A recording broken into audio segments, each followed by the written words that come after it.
A lot of people, including myself, always say to people who are learning how to draw, people who are just starting, people who are newer to the whole drawing experience, is enjoy it. The reasoning for that kind of advice, especially early on, is because the goal is to build the habit, to find the fun in this hobby, in this activity, and to build up the habit so that you draw every day. The end goal is for you to draw every day. But this type of advice is only one half of the whole picture in order to get really good at drawing. If you want to improve and grow rapidly in art and grow your skill, then you need the other half. And this is the other half that I basically went through as well, and what was told to me. So this other half is going to be the more darker, evil, kind of mean, blunt, brutal way of doing it. So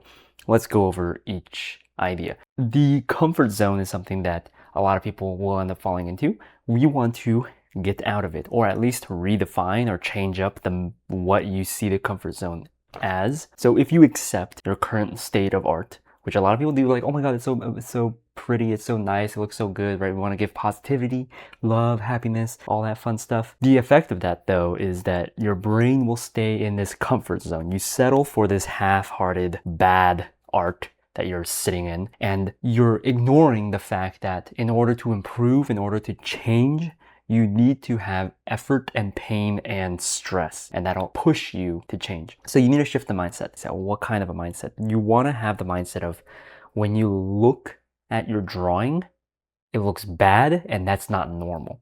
It's not normal for you to be bad at drawing. See this struggle as just temporary, and you can easily correct it, or you can correct it with this right amount of work. Right, like an example would be something like someone who can't really draw a single stroke that cleanly, like, oh man, my lines look wobbly. The way to really just fix all of this, and the way to sort of fix this mindset and improve is really just blunt force. You just need to redraw that same line, redraw that same pose relentlessly over and over and over again. I've had sketchbooks where it's literally just mess scribbles, full on just black page because of graphite or ink or whatever. I've gone through like hundreds of pencils and pens. You need to just have that relentless attitude and continue to build and if it's not working, then you just keep banging your head against the wall. That's the kind of mentality you have, and even if it hurts, you just push through. You have to just deal with it.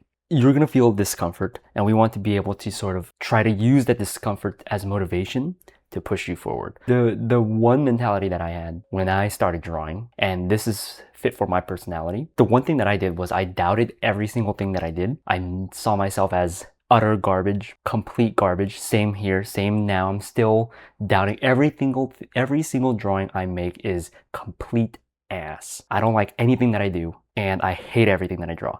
That is super unhealthy, and I would never wish that on any other artist or any other person that's learning to draw.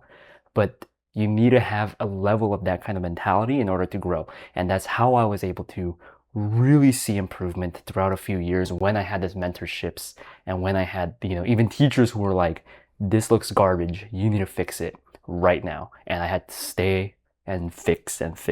So you really want to doubt everything, even how you hold the pencil, how you look at the canvas, like how do these people sketch, like so many things. I watched so many different artists draw and how they hold their pencils and how they just draw their lines or what order they go in, that I have this library in my brain and I copy the way they hold their pencils. When I was at Watts Atelier doing real life figure drawings and I had the instructor demo figure drawings, I just sat right behind her and I just watched her finger, her hand, how she held the charcoal, and just what direction the brush is made. And in my hand, I just like mimicked that as I was watching. And then once I went to my own drawing, I just copied her exact same strokes for everything. Observe the process. Not the product, not the final thing. You want to look at how did the artist that's better than you get to that level. And when you're copying, so like once you have all of that, and when you start to copy and do it yourself, it might feel uncomfortable. That type of feeling is the good feeling. That's the kind of feeling that you want to have in order to fully improve. And that's basically proof that you are improving. So this other idea that I have is for copying. In my other videos, I've always talked about copy, copy, copy. The best way to learn and get better is that you find an artist or whatever that you like and you just copy everything. To add on to that sort of mentality, that sort of sentiment, is the idea that you don't have to make one-to-one copy. The idea of it is that you find these god tier artists like your, like your Miyazakis or your Yo Yoshinaris, Karl Kopinskis. Your goal is not really to get to that 100% level, because it's going to be really hard to get to that 100% level, and you're also not a copy machine, and you are your own person with your own goals and your own agency. Your goal is to try to reach that 50%, 70% of their style, of their look, and that would already put you above the shaft of the millions of artists out there. Just reaching that 70% of everything and leaving that room for your own other interpretations or for other people's artists or other people's art to all be influenced in together. That's what can really push you to improve. This advice isn't to say that you don't think or you don't think for yourself, right? Like you need to have your own personal agency in your own life and in your own drawings. You will see that, like when you copy, like when I copied like page 300 whatever of Yo Yoshinari's sketchbook, I'm starting to see parts of his drawings that I think are wrong.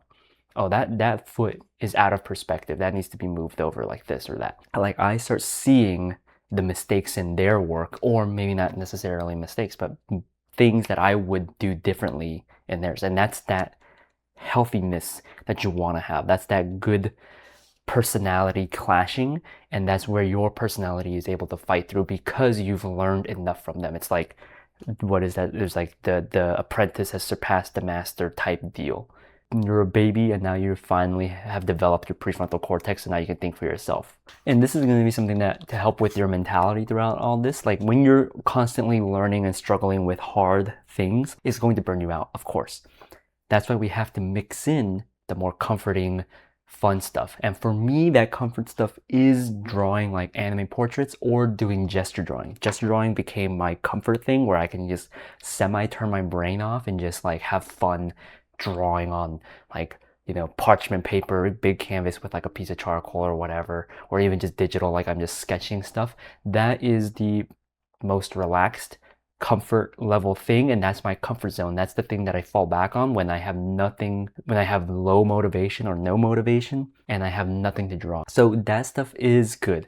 You want to have something to fall back on, whether if it's like a specific face angle that you always like drawing or that you're really good at. That's something to help boost your motivation as you're going through like this intensive training. Remind yourself why you like drawing, and when you start learning different concepts here and there, like I'm gonna learn, the 3/4 face angle, I'm gonna learn low angle, I'm gonna learn like crazy perspective, I'm gonna learn dynamic posing, whatever. Each of these specific things is spaced them out, sandwich them between things that you like drawing. And then this is just the last part of like the final mentality to try to get rid of, is that like you want to accept that you are ass, that you are a bad artist and that you suck, and that the only reason why you're not getting like whatever the success that you define for yourself is, like whether that's a bunch of followers, a bunch of likes, getting paid, getting hired or something, is because that you yourself are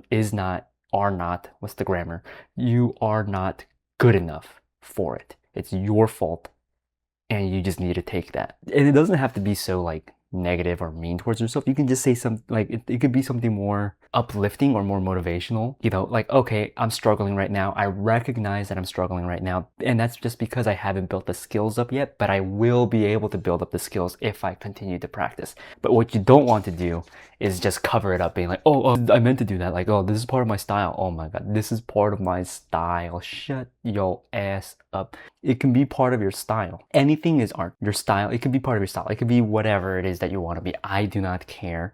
But if you're gonna say it's part of your style and then you're gonna say, how come I'm not getting paid, or how come I can't find a job, then that's your problem. It's your style's the problem. You gotta change the style. It's really like introspective. You want to confront your ego. Like if you see a piece of art from someone and it's like, whoa, so many likes on, Twitter. And then you look at your art, compare the two objectively.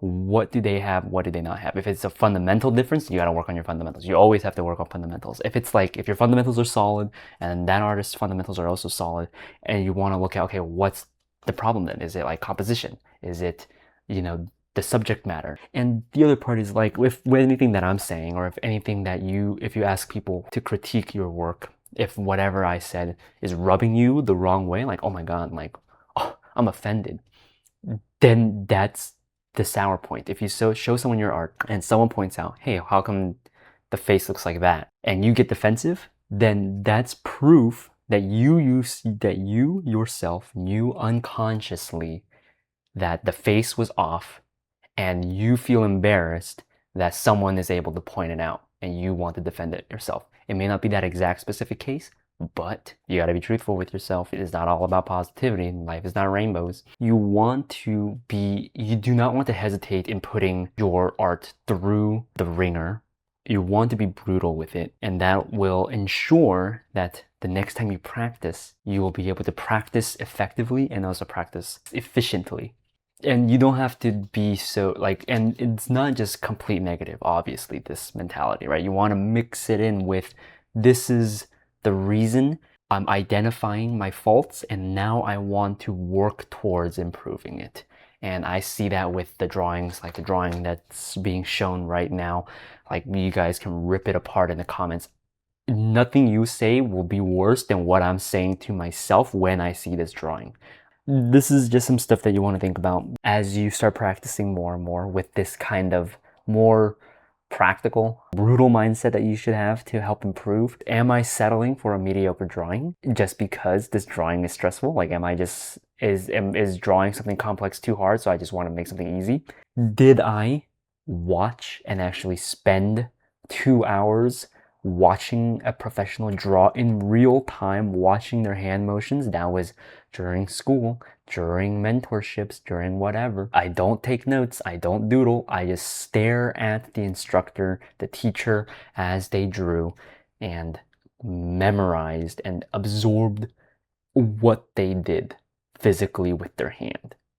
Or if you're watching like a video or something, you're watching that mouse cursor like flip, move around the screen. And then also, you have the other mentality of keeping the fun, drawing what you like, having fun, keeping it slow, just drawing like 5 minutes a day, doing a simple doodle on the page. You need to have that balance. It's not just one way or the other. If you only have the fun, you won't improve. You're just going to sit in the comfort zone. If you only have the brutalness of everything, then you can get burnt out really easily. So you need to have that yin and yang, the two wolves, right? Every person has two wolves. There's two wolves inside of me. One is ow!